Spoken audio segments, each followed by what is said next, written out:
अस्सलाम वालेकुम। अच्छा बच्चों, 6 जनवरी का लेक्चर है ये हमारा, और हमारा आज का टॉपिक जो हम स्टार्ट करने जा रहे हैं वो है प्रोबेबिलिटी। इससे पहले आप लोगों ने जो टॉपिक पढ़ा था वो था रिग्रेशन का। रिग्रेशन के अंदर आपने उसकी 2 इक्वेशंस पढ़ी, y ऑन x इक्वेशन और x ऑन y इक्वेशन, और साथ में आप लोगों ने कोरिलेशन का एक टॉपिक पढ़ा। कोरिलेशन क्या था? The strength of the linear relationship between the 2 quantitative variable.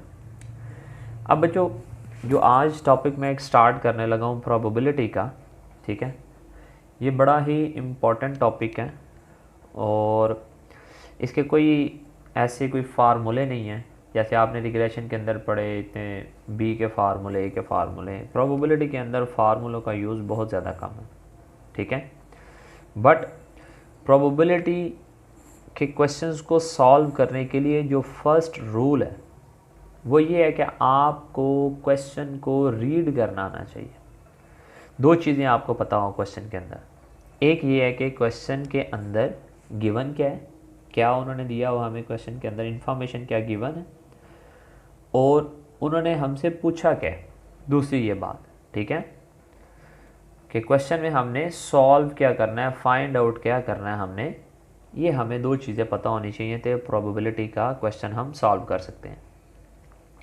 अब देखें, प्रोबेबिलिटी अगर मैं स्टैटिस्टिक्स की बात करूं तो बेटा याद रखें कि प्रोबेबिलिटी ऐसे ही है कि जैसे हमारे पास अगर एक साइकिल है तो बड़ी अच्छी है वो, अगर उसके टायर नहीं है तो उसका कोई काम नहीं है, उसका कुछ फ़ायदा नहीं है। तो प्रोबेबिलिटी की इम्पॉर्टेंस जो स्टैटिस्टिक्स के अंदर है वो भी ऐसे ही है जैसे एक साइकिल में टायर्स की इम्पॉर्टेंस है, ठीक है। अब प्रोबेबिलिटी को अगर मैं डिफ़ाइन करूं तो प्रोबेबिलिटी हम बोलते हैं, probability is the chances of occurrence. Probability क्या है जी? चांसेस ऑफ अकरेंस कि ये हमारे पास क्या है जी? Chances of occurrence of an event. ये किसी इवेंट के हम चांस कैलकुलेट करेंगे कि कितने % चांसेस हैं हमारे पास, या क्या चांसेस हैं हमारे पास कि कोई एक इवेंट जो है वो अकर हो सकता है, वो वाक़या हो सकता है। जैसे हमने फॉर एग्ज़ाम्पल अगर एक टॉस किया है तो क्या चांसेस हैं कि हम विन कर सकते हैं वो टॉस, ठीक है। अगर हमने एक पेपर दिया है, क्या चांसेस हैं कि हम वो पास हो सकते हैं। अगर एक पेशेंट है वो हॉस्पिटल में है, उसको ब्लड प्रेशर, ठीक है, ब्लड प्रेशर है, उसको डायबिटीज़ है, तो क्या चांसेस हैं कि वो सरवाइव कर सकता है, ठीक है। तो प्रोबेबिलिटी के क्वेश्चंस को सॉल्व करने के लिए, ठीक है, कुछ उसके बेसिक कंसेप्ट हैं, कुछ उसके बेसिक कंसेप्ट हैं जो हम स्टडी करेंगे।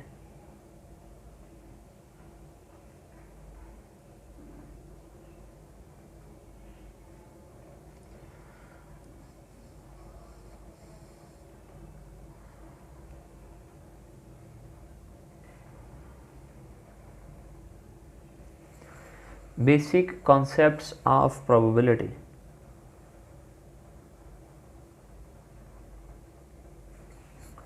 ठीक है जी। अब सबसे पहले जो हम पहली चीज़ कैलकुलेट किया गया हूँ जो स्टडी करने जा रहे हैं वो है जी random experiment.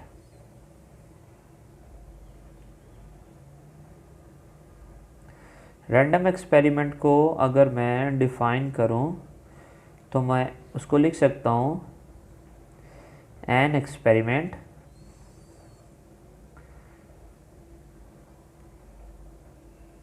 which produces different results या outcomes, which produces different outcomes, उसको हम रैंडम एक्सपेरिमेंट कहते हैं। फॉर एग्जाम्पल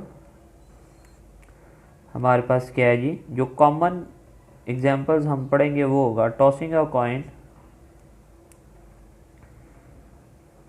हम अगर एक कॉइन को टॉस करते हैं तो वो एक रैंडम एक्सपेरिमेंट है, कभी उसकी एक साइड आती है कभी उसकी दूसरी साइड आती है, तो ये क्या रैंडम एक्सपेरिमेंट है। For example rolling a dice,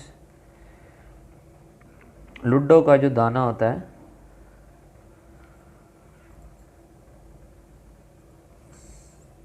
ठीक है, उसको जितनी दफ़ा रोल किया जाए तो वो हर दफ़ा डिफरेंट उसका रिज़ल्ट आता है, कभी 1 आ सकता है, कभी 2, ठीक है, कभी 3, यानी कि उसमें कोई भी सीक्वेंस नहीं होती। उसकी जो आउटकम्स, जो उसके जो रिज़ल्ट्स होते हैं वो क्या होते हैं, रैंडम होते हैं हमारे पास, ठीक है।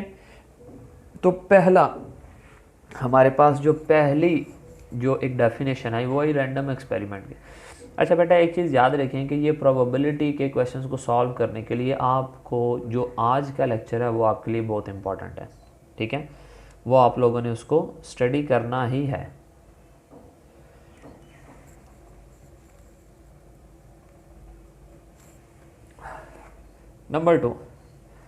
नंबर टू हम पढ़ने लगे हैं sample space.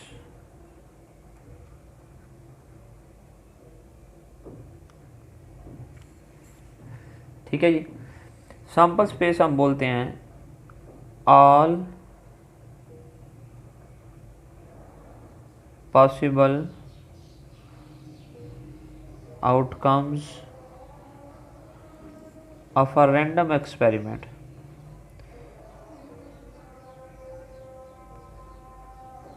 All possible outcomes of a random experiment, ठीक है। जैसे अगर हम एक कॉइन को टॉस करते हैं, 1 कॉइन, ये मैं कुछ आपको ना लिखवाने लगा हूँ, सैंपल स्पेस आपको कुछ लिखवाने लगा हूँ, ठीक है। अगर हम 1 कॉइन को टॉस करते हैं तो सैंपल स्पेस को हम रिप्रेजेंट करेंगे S के साथ। तो उसकी आउटकम्स क्या आ सकती हैं, हेड आ सकता है या टेल आ सकता है। ऑल पॉसिबल आउटकम्स उसकी 2 है हमारे पास, ठीक है, ऑल पॉसिबल आउटकम्स उसकी 2 है हमारे पास, हेड और टेल। अगर मैं दूसरा लिखता हूं, अगर हमारे पास 2 कॉइन हो जाते हैं तो हमारी सैंपल स्पेस क्या हो जाएगी, हमारे पास 2 टाइम हेड आ सकता है, फर्स्ट पे हेड और सेकंड पे टेल आ सकता है, फर्स्ट पे टेल सेकंड पे हेड आ सकता है, और दोनों पे टेल अपीयर हो सकता है। अगर हमारे पास 2 कॉइन हो तो हमारे पास ऑल पॉसिबल आउटकम्स ये बनती हैं, ठीक है। ये बेसिकली अगर मैं आपको यहाँ पे ये बता दूं, ये हेड और टेल फर्स्ट कॉइन, ये हेड और टेल सेकंड कॉइन, तो इन 2 सेट्स को मल्टीप्लाई किया है, हेड को हेड के साथ मल्टीप्लाई किया तो डबल हेड आ गया, हेड को टेल के साथ मल्टीप्लाई किया तो हेड और टेल, टेल को हेड के साथ मल्टीप्लाई किया, टेल और हेड आ गया, टेल को टेल से मल्टीप्लाई किया तो डबल टेल आ गया, ठीक है। तो ये बेसिकली इस तरीके से बना। अगर हमारे पास एक थर्ड सैंपल स्पेस में आपको लिखवाने लगा हूं, अगर 3 कॉइन हो जाते हैं तो सैंपल स्पेस क्या हो सकती है, ये 2 वाली है, इसको एक 3 से मल्टीप्लाई करते हैं तो क्या हो जाएगा, हेड हेड और हेड, हेड हेड टेल, फिर इसको इससे मल्टीप्लाई करते हैं, head tail head, head tail tail, फिर इसको 1 बाय 1 इससे मल्टीप्लाई करते हैं, tail head head, tail head tail, फिर लास्ट वाले को टेल टेल हेड और टेल टेल और टेल। हमारे पास 1 कॉइन है तो इसके अंदर 2 यूनिट्स हैं। अगर हमारे पास 2 कॉइन है तो हमारे पास उसके अंदर 4 हैं टोटल पेयर्स। अगर हमारे पास 3 कॉइन है तो इसके अंदर हमारे पास 8 पेयर्स हैं, ठीक है। ये जो सैंपल स्पेस में आपको लिखवा रहा हूँ बच्चों, ये आप लोगों ने इसको याद रखना है, ठीक है। क्वेश्चन के अंदर हमें सिर्फ रैंडम एक्सपेरिमेंट बताया जाएगा, क्वेश्चन के अंदर हमें सिर्फ रैंडम एक्सपेरिमेंट बताया जाएगा, ये नहीं बताया जाएगा कि उसकी सैम्पल स्पेस क्या बनती है। सैम्पल स्पेस हमने खुद ही सोचनी है। इसलिए ये जो मैं आज आपको कुछ उसके बेसिक कॉन्सेप्ट्स पढ़ा रहा हूँ, ये बहुत इंपॉर्टेंट टॉपिक होगा प्रोबेबिलिटी को समझने के लिए। जिसने ये लेक्चर नहीं लेना उसको नेक्स्ट लेक्चर्स कभी भी समझ नहीं आएंगे। 4th नंबर पे मैं आप लोगों को पढ़ा रहा हूँ, बता रहा हूँ जी। हमारे पास अगर 1 डाइस आ जाए, अगर हमारे पास एक लूडो का दान है तो उसकी ऑल पॉसिबल आउटकम्स क्या होंगी? 1 2 3 4 5 एंड 6। ठीक है, ये हो गया हमारे पास 1 डाइस है। अगर हमारे पास ये 5वीं सैम्पल स्पेस में लिखवा रहा हूँ, अगर हमारे पास 2 डाइस हो जाते हैं,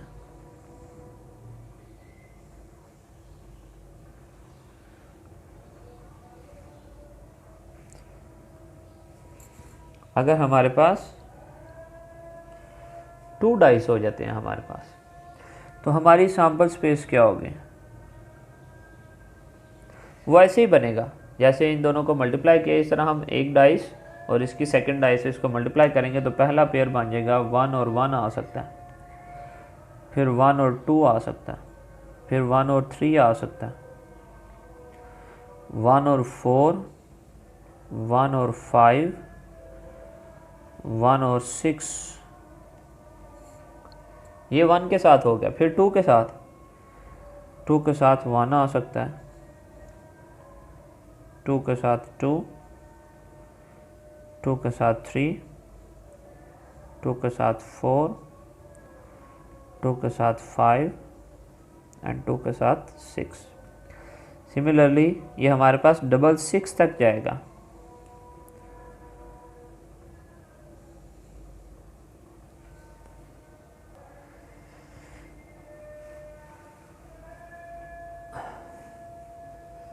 ये आप लोग देख सकते हैं, ये 6 तक आपने लिखना है।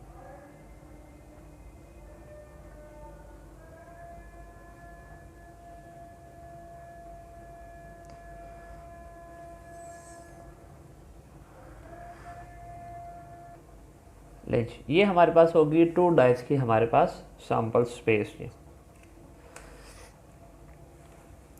ठीक है, ये जो सैम्पल स्पेस मैंने लिखी है, मैंने क्या किया, आपको ये याद होनी चाहिए।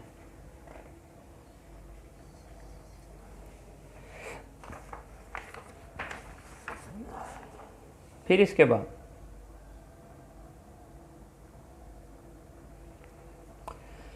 हमारे पास कार्ड्स होते हैं जी, ताश जिसको बोलते हैं। ठीक है, यहां पे मैं लिखने लगा हूं कार्ड्स डिटेल।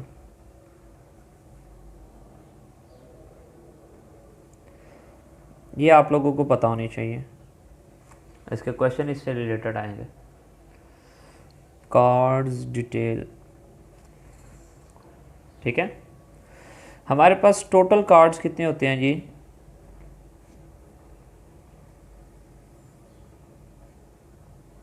52 होते हैं। अगर ये टोटल कार्ड्स हैं, अगर इनको कलर के लिहाज से कैटेगराइज किया जाए तो हमारे पास ब्लैक कार्ड्स होते हैं 26 और हमारे पास रेड कार्ड होते हैं वो भी 26। ठीक है, फिर उसके बाद हमारे पास एक कार्ड होता है किंग का, एक कार्ड होता है क्वीन का, एक कार्ड होता है जैक, एक कार्ड होता है एस, और कार्ड हमारे पास जो नंबर्स वाले होते हैं वो 2 से स्टार्ट होते हैं, 2 3 4 अप टू 10 तक होते हैं हमारे पास। ठीक है जी, अब ये जो 52 कार्ड्स हैं इनकी जितनी डिटेल्स हैं वो मैं आपको बताने लगा। हमारे पास एक होता है स्पीड, उसके ऊपर कुछ साइन बने होते हैं इस तरीके से, जिसको पंजाबी में अगर बताया जाए तो वो चिड़िया बोलते हैं। ठीक है, स्पैरो। वो इस साइन को बोलते हैं हमारी पाकिस्तान की लैंग्वेज के अंदर। एक होता है स्पेड, एक होता है क्लब, उसके ऊपर कुछ इस तरीके से साइन बना होता है। एक होता है हार्ट, उसके ऊपर ऐसा साइन बना होता है, ठीक है। एक होता है डायमंड, उसके ऊपर इस तरीके से कुछ साइन बना होता है, ठीक है। हमारे पास किंग के टोटल कार्ड 4 होते हैं, क्वीन के भी 4 होते हैं। ये जितने हमारे पास कार्ड्स हैं ये सारे 4 होते हैं हमारे पास।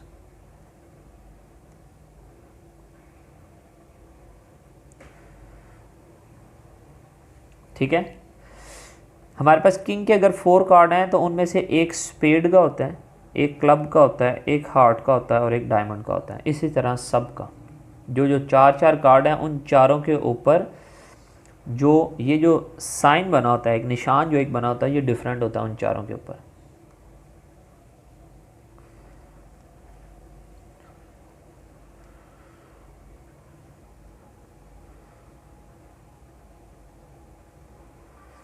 टेन के 4 कार्ड्स होते हैं, एक के ऊपर स्पेड का साइन, एक के ऊपर क्लब का साइन, एक के ऊपर हार्ट का साइन और एक के ऊपर डायमंड का साइन होता है। स्पेड के अगर हम टोटल, अगर इस साइड पे टोटल देखा जाए तो स्पेड के टोटल 13 होते हैं, क्लब के भी टोटल 13 होते हैं, इसके भी 13 होते हैं, इसके भी 13 होते हैं। किंग को आप के बोलते हैं, क्वीन को आप क्यू बोलते हैं, जैक को आप जे बोलते हैं, एस को आप ए बोलते हैं। कार्ड्स के ऊपर ये लिखा होता है, ठीक है। तो ये जो हमारे पास ये 13 है, इधर से 13 करें तो 52 बनता है, इधर से इन 4 4s को ऐड करें तो ये भी 52 बनता है। ये जो मैंने आपको लिखवाया ये भी आपको याद होना चाहिए, ठीक है। क्वेश्चन के अंदर अगर वो बोलते हैं किंग ऑफ डायमंड, अगर क्वेश्चन के अंदर बोला जाए किंग ऑफ डायमंड तो इसका मतलब है वो एक कार्ड होता है हमारे पास, हमें पता है। किंग ऑफ डायमंड वो कितने कार्ड हैं, एक कार्ड है हमारे पास। अगर वो बोलते हैं किंग, सिर्फ किंग अगर बोल दिया जाए तो वो कितने कार्ड हैं, 4 हैं टोटल। लेकिन अगर स्पेसिफाई कर दिया जाए तो हमें पता होना चाहिए कि कौन कौन से कार्ड कितने हैं। अगर वो कहते हैं स्पेड कार्ड है तो स्पेड कितने हैं, 13 है टोटल, ठीक है। तो ये जो मैंने आपको लिखवाया बच्चों ये आपको याद होना चाहिए। फिर इसके बाद अभी हम पहुँचे थे जी, अभी हमने सिर्फ रैंडम एक्सपेरिमेंट और सैम्पल स्पेस पढ़ा, और सैम्पल स्पेस के अंदर जितनी सैम्पल स्पेस क्वेश्चंस के अंदर यूज़ होंगी नॉर्मली वो मैंने आप लोगों को बता दी है, ठीक है। सैम्पल स्पेस के बाद आ जाता है event.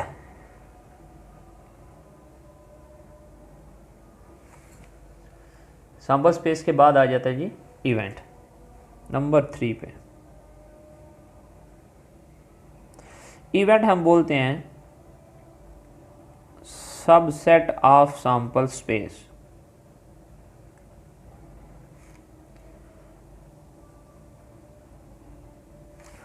Subset of sample space. For example हमारे पास एक सैम्पल स्पेस एस है कॉइन की, वो है हेड और टेल।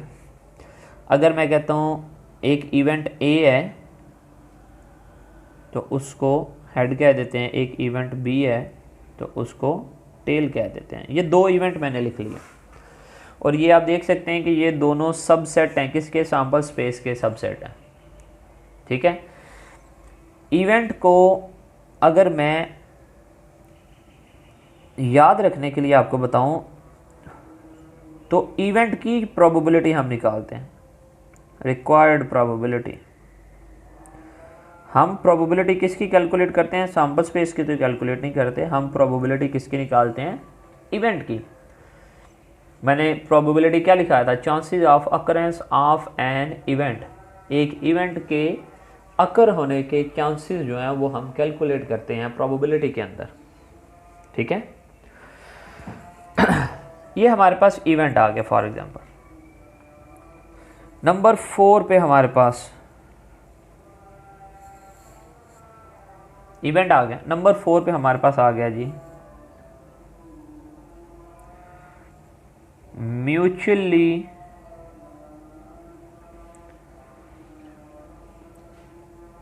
exclusive events.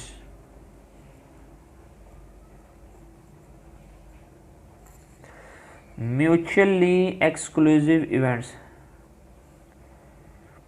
इसको अगर मैं डिफाइन करूं तो मैं लिख सकता हूं two events which can not appear together या अकर टुगेदर, जो एक साथ अपीयर नहीं हो सकते, वो हमारे पास क्या है, म्यूचुअली एक्सक्लूसिव इवेंट्स हैं। जैसे ये ए और बी हैं, ठीक है, ये दोनों क्या हैं, ये म्यूचुअली एक्सक्लूसिव इवेंट्स हैं। अगर ए हमारे पास हेड है, बी हमारे पास टेल है, तो क्या हेड और टेल एक साथ अपीयर हो सकते हैं? नहीं हो सकते। और अगर हेड और टेल एक साथ अपीयर नहीं हो सकते तो इट मीन्स कि ये ए इवेंट और बी इवेंट जो हैं ये क्या हैं, ये म्यूचुअली एक्सक्लूसिव इवेंट्स हैं, ये एक साथ नहीं आ सकते। बेसिकली याद रखिएगा कि मैथमेटिकली बताऊं तो ए इंटरसेक्शन बी जो है वो नल सेट होगा, यानी कि इनमें कोई भी कॉमन पॉइंट नहीं होगा, हेड और टेल में कोई कॉमन पॉइंट नहीं है।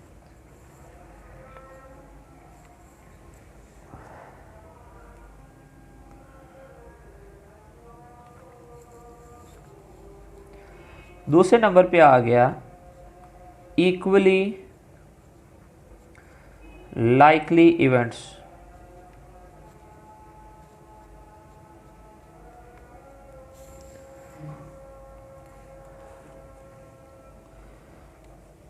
इक्वली लाइकली इवेंट्स हम किन को बोलते हैं? जिनके अपीयर होने के चांसेस सेम होते हैं। जैसे हेड और टेल है, एक कॉइन को टॉस किया जाए, ये बेसिक एग्जांपल है, इससे हर चीज़ आपको समझ आ जाएगी। जैसे हेड और टेल है, उन टॉस किया जाए तो हेड और टेल अपीयर होने के चांसेस क्या होते हैं, दोनों के सेम होते हैं, ठीक है। तो टू इवेंट्स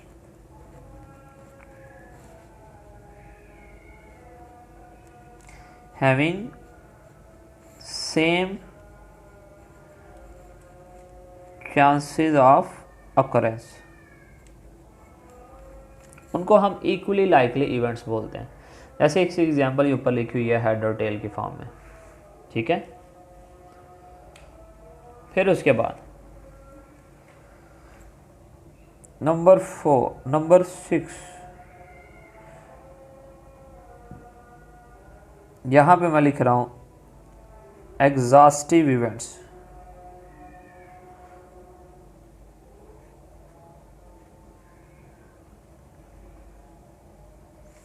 ठीक है, एग्जॉस्टिव इवेंट्स के लिए जो कंडीशन है वो ये है कि, या उसकी डेफिनेशन क्या है, अगर ये मेरे पास दो इवेंट्स थे ए और बी, अगर मैं इनका यूनियन ले लेता हूँ, यूनियन में क्या करते हैं, दोनों को एक साथ लिख देते हैं हेड और टेल, तो ये किसके इक्वल होगी, सैंपल स्पेस के इक्वल होगी ना, सैंपल स्पेस के इक्वल यूनियन लेने से। तो ऐसे दो इवेंट्स जिनको यूनियन लें तो वो क्या बन जाए, सैंपल स्पेस, उसको बोला जाता है exhaustive events. If the union of two events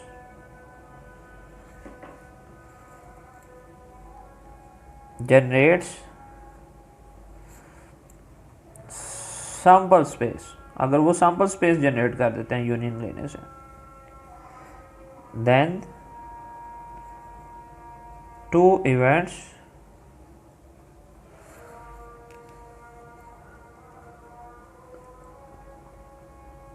are exhaustive events.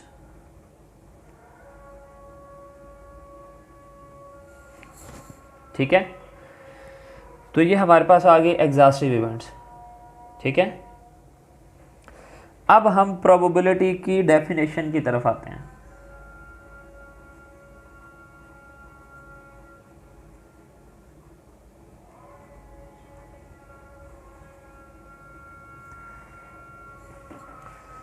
If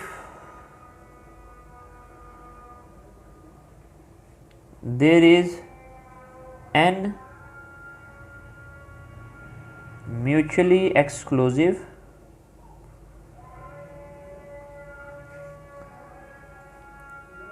equally likely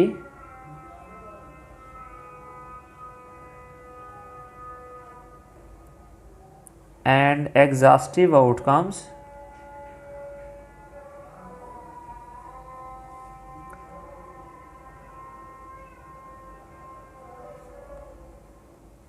and m out of them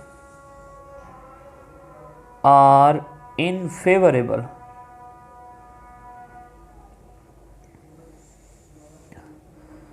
Then probability of an event A is probability of A is equal to m over n. लें जी, definition क्या लिखी है? If there is n mutually exclusive equally likely and exhaustive outcomes and m out of them are unfavorable. अगर हमारे पास total n units हों और m हमारे favourable outcomes हों तो प्रोबेबिलिटी क्या होगी? m ओवर n होगी हमारे पास. ये प्रोबेबिलिटी की फार्मूला है, ठीक है, क्लासिकल प्रोबेबिलिटी, बेसिक प्रोबेबिलिटी का ये फार्मूला. m क्या रिप्रेजेंट कर रहा है? Favourable outcomes. जैसे कॉइन को टॉस किया है तो मैं कहता हूँ जी हेड आना चाहिए, तो वो मेरी फेवरेबल आउटकम होगी. एन क्या रिप्रेजेंट कर रहा है? टोटल आउटकम्स, ठीक है. फेवरेबल आउटकम्स मतलब ऊपर आएगा इवेंट, नीचे क्या आएगी? सैंपल स्पेस हमेशा, ठीक है. नीचे क्या आ जाएगी? Sample space. इवेंट का मतलब क्या है? number of units in event A divided by number of units in sample space.